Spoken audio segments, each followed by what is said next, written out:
Сәлем балақайлар, қалдарың қалай? Бүгін біз аяттарын атаймыз. Сендер аяттарын білесіңдер ме? Келіңдер, менімен бірге қайталап жаттап алыңдар.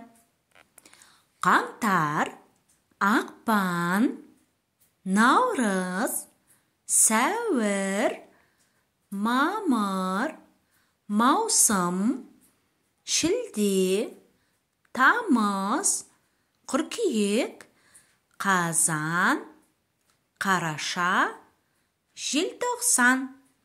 Ал ендеше әндетіп айтып көрейік.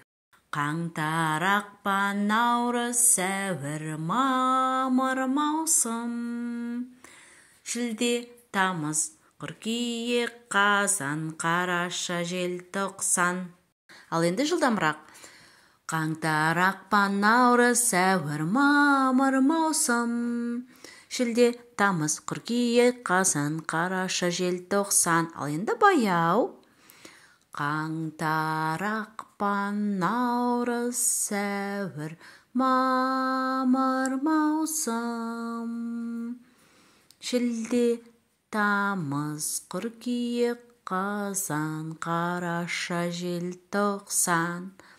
Ал енді ақырын айтамыз, даусымызды бәсеңдетіп айтамыз.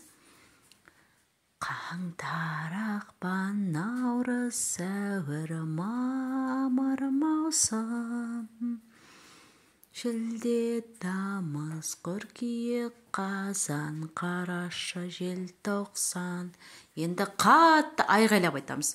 Қаңтар, ақпан, наурыз, сәуір, мамыр, маусым, шілде, тамыз, қыркүйек, қазан, қараша, желтоқсан.